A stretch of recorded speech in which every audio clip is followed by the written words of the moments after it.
नमस्कार, मैं हूं शशि। आइए झारखंड की टॉप 25 प्रमुख खबर जानते हैं। मैया सम्मान योजना के महिलाओं को खुशखबरी, खाते में पहुंचे 2500 रुपए। 9 वर्ष पर हेमंत सोरेन सरकार ने राज्य की महिलाओं को तोहफा दिया है। झारखंड सरकार द्वारा राज्य की महिलाओं को विशेष उपहार स्वरूप मुख्यमंत्री मैया सम्मान योजना के अंतर्गत सम्मान राशि का भुगतान कर दिया गया है। बता दें, इस योजना के अंतर्गत सिर्फ रांची जिले की कुल 3,91,578 लाभुकों के बैंक खाते में आधार बेस्ड डायरेक्ट बेनिफिशियरी ट्रांसफर के माध्यम से 2500 रुपये प्रति लाभुक की दर से कुल 97,89,45,000 रुपये की राशि का भुगतान किया गया। बता दें, यह भुगतान दिसंबर माह की सम्मान राशि के रूप में दिया गया है, जिससे रांची जिले की लाखों महिलाओं को 9 वर्ष पर आर्थिक सशक्तिकरण का लाभ प्राप्त हुआ। उपायुक्त ने कहा है कि 9 वर्ष सभी के जीवन में नई आशाओं, नए संकल्पों और सकारात्मक बदलाव का संदेश लेकर आता है। जिला प्रशासन की प्राथमिकता है कि सरकार की कल्याणकारी योजनाओं का लाभ समाज के अंतिम व्यक्ति तक समय पर और पारदर्शी रूप से पहुंचे। मुख्यमंत्री मैया सम्मान के माध्यम से महिलाओं को आर्थिक संबल देकर उन्हें आत्मनिर्भर बनाने की दिशा में सार्थक पहल की जा रही है।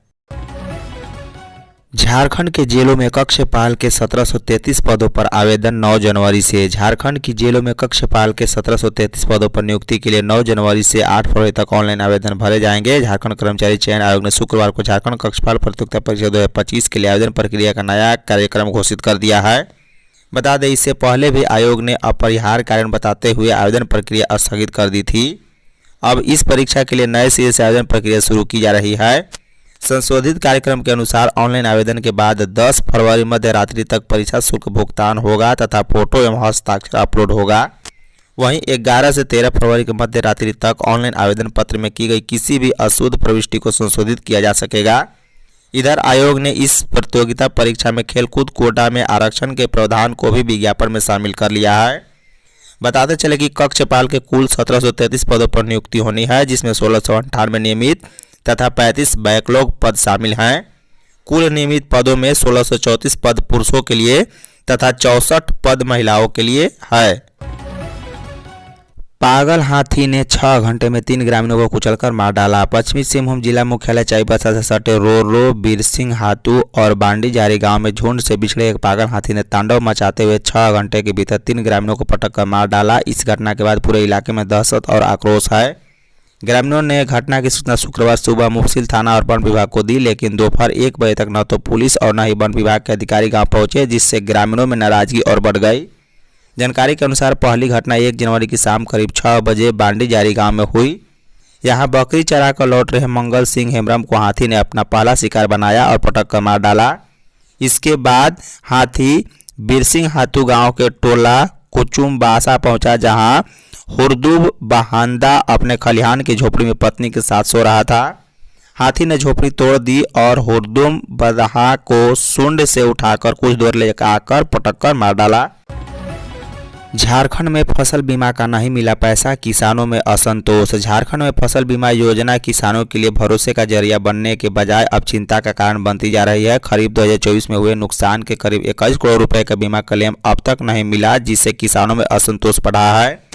इसका असर रबी फसल बीमा पर भी साफ दिख रहा है। रबी 2024-25 में जहां करीब 1.75 लाख किसानों ने बीमा कराया था, वहीं रबी 2025-26 में यह संख्या घटकर 1.18 लाख रह गई है। बता दें कि 57,000 किसानों ने बीमा से दूरी बना ली है, जबकि खेती का रकबा कम नहीं हुआ। राज्य में रबी की खेती करीब 10 लाख हेक्टेयर में होती है। इस सीजन में आलू, सरसों, चना और गेहूं को अधिसूचित फसल में शामिल किया गया है। योजना धनबाद, दुमका, गिरिडीह, गुमला, हजारीबाग, जामताड़ा, पाकुड़, रांची, सरायकेला, खरसावां, सिमडेगा और खूंटी जिले में लागू है। इसके बावजूद किसानों का भरोसा कमजोर पड़ा है। साहेबगंज में टेम्पू ट्रैंकर की टक्कर में 3 की मौत, मंत्री ने दिए बेहतर इलाज के निर्देश। साहेबगंज जिले के बरहड़वा बरहेट मुख्य मार्ग पर रांगा के समीप टेम्पू और ट्रैंकर के बीच भयानक टक्कर हो गई। इस दुर्घटना में 3 लोगों की मौत हो गई है और आधा दर्जन लोग गंभीर रूप से घायल हो गए, जिनमें से 4 की स्थिति नाजुक बताई जा रही है। घटना की जानकारी मिलते ही स्वास्थ्य मंत्री डॉक्टर इरफान अंसारी ने त्वरित कार्रवाई करते हुए सिविल सर्जन साहेबगंज को रांगा सामुदायिक स्वास्थ्य केंद्र पर तुरंत घायलों को भर्ती करने का निर्देश दिया। मौके पर सभी आवश्यक डॉक्टर और स्वास्थ्यकर्मी पहुंचे हैं और गंभीर रूप से घायल मरीजों को प्राथमिक उपचार के बाद उच्च चिकित्सा केंद्र रेफर किया जा रहा। साथ ही बरहेट, बरहरवा और रंगा थाना की पुलिस भी मौके पर मौजूद है। पुलिस ने स्थिति को नियंत्रण में रखते हुए आक्रोशित लोगों को समझा बुझाकर शांत कराया। बता दें, स्वास्थ्य मंत्री डॉक्टर अंसारी ने मृतकों की आत्मा की शांति और घायलों के शीघ्र स्वस्थ होने की प्रार्थना की है। पलामू में विभिन्न पदों पर बहाली को लेकर इंटरव्यू 5 जनवरी को। पलामू जिले में आवासीय विद्यालयों में विभिन्न पदों पर अस्थायी बहाली को लेकर साक्षात्कार का आयोजन किया जाना है। इस संबंध में उपायुक्त पदाधिकारी द्वारा आवश्यक सूचना जारी कर दी गई है। जारी सूचना के अनुसार एकलव्य मॉडल आवासीय विद्यालयों में अतिथि शिक्षक, पार्ट टाइम डॉक्टर, काउंसलर, महिला नर्स और छात्रावास वार्डन के पदों पर नियुक्ति के लिए साक्षात्कार किया जाएगा। बताया गया है कि इन पदों के लिए आवेदन प्रक्रिया पूर्व में पूरी कर ली गई है और अब पात्र अभ्यर्थियों को साक्षात्कार के लिए आमंत्रित किया गया है। चयन प्रक्रिया में शैक्षणिक योग्यता को 60% और साक्षात्कार को 40% वेटेज दिया जाएगा। बता दें, साक्षात्कार 5 जनवरी 2026 को आयोजित किया जाएगा, जिसमें अभ्यर्थियों को सुबह 10:30 बजे तक रिपोर्टिंग करने का निर्देश दिया गया है, जबकि साक्षात्कार की प्रक्रिया सुबह 11 बजे से शुरू होगी। साक्षात्कार का स्थान ब्लॉक ए 2nd फ्लोर स्थित मीटिंग हॉल निर्धारित किया गया है। राज्यपाल संतोष कुमार ने की बाबा बैद्यनाथ मंदिर में पूजा अर्चना। झारखंड के राज्यपाल संतोष कुमार गंगवार ने शुक्रवार को देवघर स्थित बाबा बैद्यनाथ मंदिर में विधि विधान पूर्वक जलाभिषेक कर पूजा अर्चना की और राज्यवासियों के सुख समृद्धि एवं खुशहाली की प्रार्थना की। राज्यपाल ने बाबा बैद्यनाथ की पूजा अर्चना कर उनका आशीर्वाद प्राप्ति किया। इससे पूर्व मंदिर के पुरोहितों ने मंत्रोच्चारण के साथ उन्हें संकल्प करवाकर पूजा के लिए तैयार किया। तत्पश्चात राज्यपाल ने 12 ज्योतिर्लिंग का भी जलाभिषेक कर विधि पूर्वक पूजा अर्चना की। बता दें कि पूजा के बाद मौके पर उपस्थित पुलिस अधीक्षक सौरभ, उप विकास आयुक्त पीयूष सिन्हा और अनुमंडल पदाधिकारी रवि कुमार ने राज्यपाल संतोष गंगवार को स्मृति चिन्ह और बाबा बैद्यनाथ का प्रसाद भेंट स्वरूप प्रदान किया है। झारखंड के पीडीएस दुकानों में 4G ई-पोस से फर्जीवाड़े पर लगेगी रोक। झारखंड के मंत्री डॉक्टर इरफान अंसारी ने शुक्रवार को जामताड़ा नगर भवन में आयोजित कार्यक्रम के दौरान जन वितरण प्रणाली को तकनीकी रूप से सशक्त बनाने के लिए 4G ई-पोस प्रणाली का औपचारिक शुभारंभ किया है। मंत्री अंसारी ने इस मौके पर कहा है कि राज्य की सभी 25,428 पीडीएस दुकानों को 4G तकनीक से जोड़ा जा रहा है, जिससे फर्जीवाड़े पर रोक लगेगी और लाभुकों को समय पर अनाज उपलब्ध होगा। उन्होंने कहा है कि सरकार पीडीएस डीलरों को इस व्यवस्था का महत्वपूर्ण स्तंभ मानती है और उनकी समस्याओं के समाधान के लिए प्रतिबद्ध है। इसी कारण डीलरों के लिए ई-पोस मशीन और मोबाइल ऐप दोनों उपलब्ध कराए गए हैं। इरफान अंसारी ने बताया है कि 2G तकनीक के कारण लंबे समय से नेटवर्क और तकनीकी समस्याएं आ रही थी, जिससे लाभुकों और डीलरों दोनों को परेशानी होती थी। यूटीएस मोबाइल ऐप होगा बंद, रेल वन ऐप से करें जनरल टिकट की बुकिंग। ऑनलाइन आरक्षित टिकट के बाद अब ऑनलाइन जनरल टिकट बुकिंग में भी बड़ा बदलाव किया गया है। यूटीएस मोबाइल ऐप से अब जनरल टिकट बुक नहीं होंगे। 1 मार्च से यूटीएस मोबाइल ऐप पूरी तरह से निष्क्रिय हो जाएगा। इसके बदले रेल वन मोबाइल ऐप से जनरल टिकट बुक कराए जा सकेंगे। बता दें, रेल वन ऐप पर आरक्षित, अनारक्षित एवं प्लेटफॉर्म टिकट की बुकिंग, ट्रेन की live location, PNR status, coach position, भोजन, कुकिंग और शिकायत व सुझाव, पार्सल ट्रैकिंग जैसी सुविधाएं मिलेंगी। यूटीएस ऑन मोबाइल ऐप पर पंजीकरण अस्थायी रूप से बंद कर दिया गया है। बता दें, सीजन टिकट जारी करना और नवीकरण करना भी अस्थायी रूप से बंद कर दिया गया। ऐप से जारी होने वाले सीजन टिकट बुकिंग पेज पर एक अलर्ट संदेश जोड़ दिया गया है। यूटीएस मोबाइल ऐप पर बुक किए गए सीजन टिकटों के लिए शो टिकट सेक्शन में एक नया विकल्प ट्रांसफर टिकट जोड़ा गया है। दुमका में नाबालिग को बहला फुसलाकर भगाने वाला गिरफ्तार। नाबालिग को बहला फुसलाकर भगा ले जाने का आरोपित युवक मोहम्मद शहीद को नगर थाना की पुलिस ने गुजरात से गिरफ्तार कर लिया है। पुलिस ने नाबालिग को बरामद भी किया है, जबकि आरोपित को न्यायालय के समक्ष प्रस्तुत किया गया, जहां आरोपित न्यायिक हिरासत में जेल भेज दिया गया।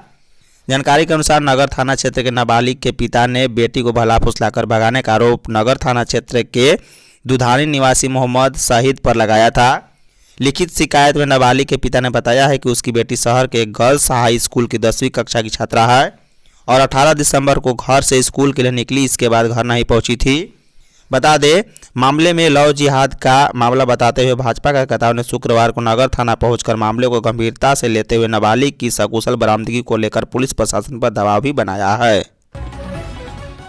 पेशा कानून की अधिसूचना जारी। झारखंड सरकार के पंचायती राज विभाग ने ऐतिहासिक पेशा नियमावली को अधिसूचित कर दिया है। विगत 23 दिसंबर को मुख्यमंत्री हेमंत सोरेन की अध्यक्षता में आयोजित राज्य कैबिनेट की बैठक में ही पेशा नियमावली पर सहमति बनाई गई थी, लेकिन 2 मंत्रियों की ओर से कुछ बिंदुओं पर असहमति के कारण उस पर सरकार के शीर्ष स्तर पर फिर से विचार किया गया। इसमें मंत्रियों की ओर से प्रस्तावित बदलाव को स्वीकार कर लिया गया है और मुख्यमंत्री ने इस पर अपनी सहमति भी दे दी। मंत्रिमंडल निगरानी एवं संबंध में विभाग ने मुख्यमंत्री की सहमति मिलने के बाद इसे पंचायती राज विभाग को भेज दिया, जहां से इसकी अधिसूचना जारी कर दी गई है। बता दें, अधिसूचना जारी होने के बाद राज्य के अनुसूचित क्षेत्रों में ग्राम सभाओं के माध्यम से जनता का शासन चलेगा।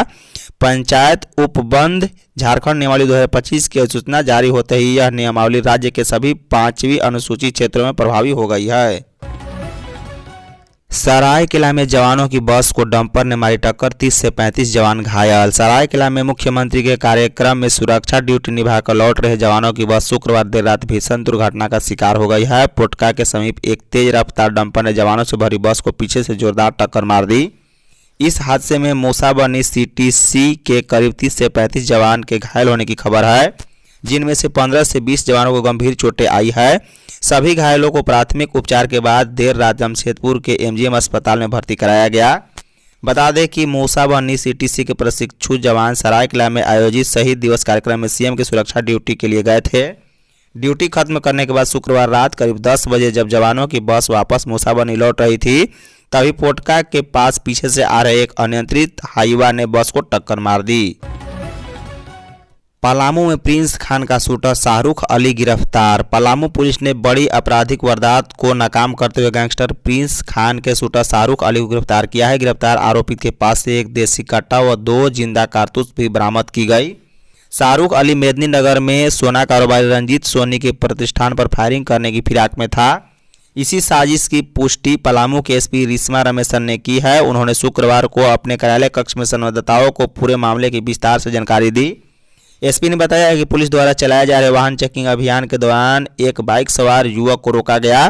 पुलिस को देखकर वह भागने की कोशिश करने लगा, लेकिन जवानों ने दौड़ाकर उसे पकड़ लिया। तलाशी के दौरान उसके पास से हथियार और गोली बरामद हुई है। पूछताछ में उसकी पहचान मेदिनीनगर टाउन थाना क्षेत्र के पहाड़ी मोहल्ला निवासी शाहरुख अली के रूप में हुई है। झारखंड में 100 करोड़ से बनेगा पहला ग्लास ब्रिज। शांत और हरी भरी वादियों के लिए मशहूर दलमा वन्य प्राणी आश्रयणी अब केवल हाथियों का घर नहीं बल्कि रोमांस के शौकीनों का नया ठिकाना बनने जा रही है। प्रकृति की खामोशी के बीच जल्द ही एडवेंचर की गूंज सुनाई देगी। नए साल में झारखंड के पर्यटन मानचित्र पर एक सुनहरा अध्याय जुड़ने वाला है। विभाग ने दलमा में 100 करोड़ रुपए की लागत से सूबे का पहला ग्लास ब्रिज और हैंगिंग रेस्टोरेंट बनाने की योजना तैयार की है। कल्पना कीजिए, यदि पैरों के नीचे गहरी खाई, सिर के ऊपर नीला आसमान और चारों तरफ घना जंगल। इस रोमांच अनुभव को हकीकत में बदलने की तैयारी पूरी हो चुकी है। बता दें कि दलमा के डीएफओ सब्बा आलम अंसारी ने इस महत्वाकांक्षी परियोजना की रूपरेखा साझा की है। उन्होंने बताया है कि यह ग्लास ब्रिज बिहार के राजगीर और चीन के प्रसिद्ध हांगजो ब्रिज की तर्ज पर विकसित किया जाएगा। नगर निकाय चुनाव को लेकर 8 जनवरी को बैठक। राज्य निर्वाचन आयोग नगर निकाय चुनाव की तैयारियां तेज कर दी है। इसके तहत आयोग ने जिलों में अब तक की तैयारियों का जायजा लेने का निर्णय लिया है। इसे लेकर 8 जनवरी को वीडियो कॉन्फ्रेंसिंग के माध्यम से सभी उपायुक्त सह जिला निर्वाचन पदाधिकारियों तथा पुलिस अधीक्षकों आदि के साथ बैठक होगी। इस बैठक में वार्डवार आरक्षण तय करने, चुनाव के लिए सुरक्षा बलों की उपलब्धता तथा अन्य आवश्यक तैयारियों की समीक्षा की जाएगी। इस वर्चुअल बैठक में नगर विकास विभाग के पदाधिकारी भी भाग लेंगे। अभी तक की तैयारियों की बात करें तो आयोग ने निर्वाची एवं सहायक निर्वाची पदाधिकारियों की नियुक्ति कर दी है। चुनाव के लिए चुनाव चिन्ह का भी निर्धारण कर लिया गया है। इस बार बैलेट से चुनाव होना है। बैलेट पेपर के प्रकाशन की तैयारी भी अंतिम चरण में है। निर्वाची एवं सहायक निर्वाची पदाधिकारियों को प्रशिक्षण भी दिया जाएगा। झारखंड की बेटियों ने नीट जेईई की फ्री कोचिंग में लड़कों को छोड़े पीछे। झारखंड की बालिकाएं कई क्षेत्रों में अपना परचम लहरा रही है। बोर्ड परीक्षाएं हो या अन्य प्रतियोगी परीक्षाएं, लगातार बालिकाओं का परिणाम बालकों से बेहतर रहा है। अब तो उच्च शिक्षा में भी राज्य की छात्राओं से पीछे नहीं रही। उच्च शिक्षा में झारखंड का जेंडर पेरेंटी इंडेक्स अखिल भारतीय औसत तक पहुंच चुका है। सबसे बड़ी बात यह है कि राज्य की आदिवासी बालिकाएं भी काफ़ी बेहतर कर रही है। हाल ही में मेडिकल तथा इंजीनियरिंग में नामांकन को लेकर होने वाली नीट तथा जेईई परीक्षा की तैयारी के लिए शुरू की गई निःशुल्क कोचिंग में छात्रों से अधिक छात्राओं का नामांकन हुआ। ऐसा नहीं कि प्रवेश परीक्षा में छात्राएं अधिक शामिल हुई, छात्रों से अधिक नंबर लाने के कारण छात्राओं का चयन अधिक हुआ है। स्थिति यह रही है कि कुल 300 सीटों के विरुद्ध 168 छात्राओं का नामांकन प्रतियोगिता परीक्षा के माध्यम से हुआ, जबकि 132 छात्र ही इससे नामांकन ले पाए हैं। झारखंड में इस साल 1 जनवरी पर 65 करोड़ के शराब की बिक्री। नए साल के पहले दिन राज्य में शराब की रिकॉर्ड बिक्री हुई है। 30 दिसंबर से 1 जनवरी तक राज्य में लगभग 65 करोड़ के शराब की बिक्री हुई है। झारखंड शराब व्यापारी संघ के प्रदेश महासचिव सुबोध कुमार जायसवाल के अनुसार 3 दिनों में 65 से 70 करोड़ रुपए के शराब की बिक्री का अनुमान है। उन्होंने कहा है कि उठाव के अनुरूप शराब की बिक्री नहीं हो पाई। सबसे अधिक शराब की बिक्री 31 दिसंबर को हुई है। राज्य भर में 31 दिसंबर को लगभग 30 करोड़ रुपए की शराब की बिक्री का अनुमान है, जो वर्ष 31 दिसंबर 2024 की तुलना में लगभग 2.5 करोड़ अधिक है। 31 दिसंबर को 27.52 करोड़ रुपए की शराब की बिक्री हुई थी, जबकि 30 दिसंबर को लगभग 16 करोड़ रुपए की शराब की बिक्री हुई। 2 दिन में 46 करोड़ से अधिक की शराब की बिक्री हुई है। रांची को मिली 2 नई सड़क परियोजनाओं की सौगात। रक्षा राज्य मंत्री सह रांची के सांसद संजय सेठ की पहल पर केंद्र सरकार ने रांची को 2 महत्वपूर्ण सड़क परियोजनाओं को सौगात दी है। राष्ट्रीय राज्य मंत्रालय ने इन दोनों परियोजनाओं को स्वीकृति दे दी है और इसके लिए टेंडर प्रक्रिया भी शुरू कर दी। इन परियोजनाओं के पूरा होने से रांची और आसपास के क्षेत्रों में यातायात व्यवस्था बेहतर होने के साथ साथ सड़क दुर्घटनाओं में भी कमी आने की उम्मीद है। स्वीकृति परियोजनाओं के तहत राष्ट्रीय राजमार्ग संख्या 33 पर रामपुर चौक के समीप ओवरब्रिज का निर्माण किया जाएगा। इसके अलावा जमशेदपुर हजारीबाग मार्ग पर विकासपुर चौक के पास भूमिगत टनल बनाई जाएगी।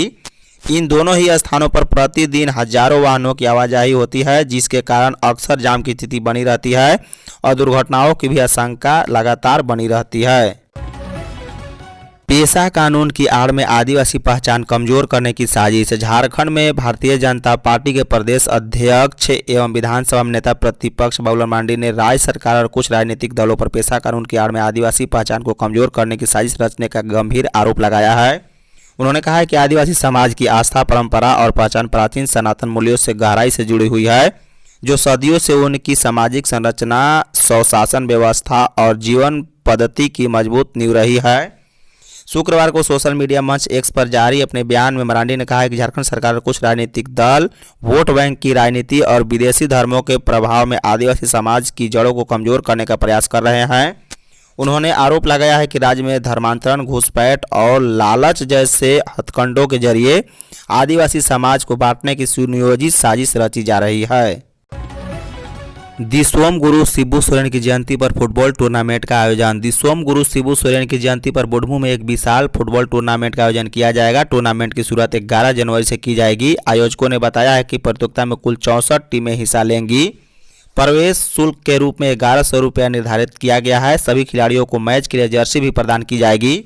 विधायक प्रतिनिधि शमीम ने शुक्रवार को बताया है कि विजेता टीम को 20,000 का प्रथम पुरस्कार, जबकि द्वितीय स्थान पर रहने वाले टीम को 15,000 और तृतीय और चतुर्थ स्थान प्राप्त टीमों को 10,000 रुपये की पुरस्कार राशि दी जाएगी। उन्होंने बताया कि टूर्नामेंट के उद्घाटन समारोह में झारखंड सरकार के खेल मंत्री सुदीप सोनू बतौर मुख्य अतिथि एवं कांके विधायक सुरेश कुमार बैठा बतौर विशिष्ट अतिथि में शामिल होंगे। झारखंड के रोड होंगे चकाचक, खर्च होंगे 2,000 करोड़ रुपए। नए साल 2026 में राज्य के विभिन्न जिलों की बेहतर रोड कनेक्टिविटी पर काम होगा। राज्य सरकार का फोकस लोगों के लिए कम समय में जाम मुक्त सफर मुहैया कराना है। इसी दिशा में तेजी से प्रयास शुरू कर दिए गए हैं। पथ निर्माण विभाग ने कई महत्वपूर्ण सड़कों को चिन्हित किया है, जिनके पुनर्निर्माण, चौड़ीकरण और मरम्मत का काम किया जाएगा। इन योजनाओं को प्रशासनिक स्वीकृति मिल चुकी है। इन छोटी बड़ी करीब 17 योजनाओं को मिलाकर 2,000 करोड़ रुपए से अधिक का खर्च आएगा। अब इन पर आगे की प्रक्रिया करके इस साल जल्द से जल्द काम पूरा कर दिया जाएगा। प्रशासनिक स्वीकृति के बाद 2-4 योजनाओं का टेंडर फाइनल भी हुआ है। बता दें, गढ़वा चिनिया पथ का चौड़ीकरण 41 करोड़ रुपए, जबकि गिरिडीह में भड़की टांड, तीनपल्ली, डोकीडीह, गिरनिया मोड़ का पुनर्निर्माण 55 करोड़। हजारीबाग जेल सुरक्षा चूक मामले में 28 जवानों पर कार्रवाई। झारखंड की सबसे सुरक्षित माने जाने वाली लोक नायक जयप्रकाश नारायण केंद्रीय कारा जेपी कारा हजारीबाग से 30 से 31 दिसंबर 2025 की रात 3 उम्र कैद सजायाफ्ता कैदियों के फिल्मी अंदाज में फरार होने की घटना ने जेल सुरक्षा व्यवस्था की पोल खोल दी है। पूरे प्रकरण में 28 जैप जवान कार्रवाई के दायरे में आ चुके हैं। फरार कैदी धनबाद जिले के ही निवासी हैं, जिन्होंने चादर से रस्सी बनाकर और बाथरूम के लोहे के रॉड काटकर दीवार व बिजली फेंसिंग पार की है। इस सनसनीखेज जेल ब्रेक ने पूरे प्रशासन में हड़कंप मचा दिया है। एसआईटी झारखंड बिहार में छापेमारी कर रही है। जेल प्रशासन भी शक के दायरे में है। जेल सूत्रों के अनुसार घटना वाले दिन जेल की 13 गुमटियों पर जैप के मात्र 28 जवान तैनात थे, जबकि सामान्य दिनों में 3 शिफ्ट में 65 जवानों की ड्यूटी होती है। सुरक्षा में लापरवाही सामने आने पर इन 28 जवानों को कार्रवाई के दायरे में लाया गया है। झारखंड के 1959 छात्रों को मिलेगी सालाना 12,000 की छात्रवृत्ति। राष्ट्रीय साधन सह मेधा छात्रवृत्ति परीक्षा 2025-26 का आयोजन राज्य के सभी जिला मुख्यालयों में किया जाना है। इन परीक्षा के सफल संचालन के लिए परीक्षा केंद्रों के निर्धारण और अधिक से अधिक छात्र छात्राओं का ऑनलाइन आवेदन सुनिश्चित करने का निर्देश दिया गया है। मानव संसाधन विकास मंत्रालय नई दिल्ली द्वारा झारखंड राज्य के लिए इस छात्रवृत्ति के तहत कुल 1959 सीटों का कोटा स्वीकृत किया गया। केंद्र सरकार की इस योजना के अंतर्गत पूरे देश में कुल 1 लाख मेधावी छात्र छात्राओं को छात्रवृत्ति प्रदान की जाती है। झारखंड में चयनित होने वाले 1959 छात्र छात्राओं को नेशनल स्कॉलरशिप पोर्टल पर डीबीटी के माध्यम से कक्षा 9वीं से 12वीं तक छात्रवृत्ति प्रदान की जाएगी। मंत्रालय द्वारा छात्रवृत्ति की राशि 12,000 रुपये प्रति वर्ष निर्धारित की गई है। झारखंड में सीसीएल करेगी 40,000 करोड़ का निवेश। Central coalfield limited Hazaribagh, Chatra और लातेहार जिले के केरेडारी व टंडवा अंचल में कोयला उत्पादन बढ़ाने के उद्देश्य से लगभग 40,000 करोड़ रुपए का निवेश करेगी। यह निवेश देश में कोयले की आपूर्ति बढ़ाने की तैयारी के तहत किए जाने की संभावना है। कोयला खदानों के विस्तार के साथ स्थानीय युवाओं के लिए बड़े पैमाने पर रोजगार के अवसर भी सृजित होंगे। जानकारी के अनुसार लातेहार के बालूमाथ और चतरा जिले के टंडवा अंचल की सीमा पर स्थित चंद्रगुप्त एवं संघमित्रा कोल परियोजना के विस्तार के लिए लगभग 20 गांवों की अधिग्रहित भूमि पर कार्य की प्रक्रिया तेज कर दी गई है।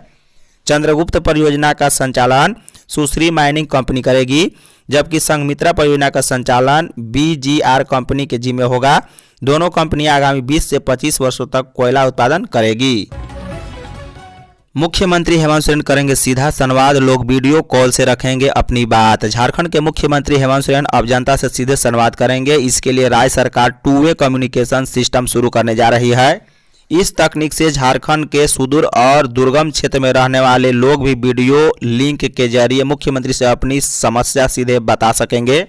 मुख्यमंत्री आवास में इसके लिए विशेष कक्ष भी बनाया जा रहा है, जहां आधुनिक वीडियो ऑडियो की सुविधा उपलब्ध रहेगी। इस प्रोजेक्ट का नाम जानो प्रोजेक्ट रखा जाएगा। सूत्रों ने बताया है कि योजना पर तेजी से काम चल रहा है और जल्द ही कम्युनिकेशन सिस्टम का संचालन शुरू किया जाएगा। सीएम हाउस में हाई स्पीड इंटरनेट, बड़ा स्क्रीन और लाइव इंटरेक्शन सेटअप लगाया जा रहा है। इसका उद्देश्य है कि आम लोगों की आवाज बिना किसी बिचौलिए के सीधे सत्ता के शीर्ष तक पहुंचे। सरकार चाहते हैं कि योजनाओं से जुड़े मुद्दे, शिकायतें, पेंशन, स्वास्थ्य, सड़क, पानी और वन अधिकार जैसे विषयों पर लोग खुलकर अपनी बात रख सके। धन्यवाद।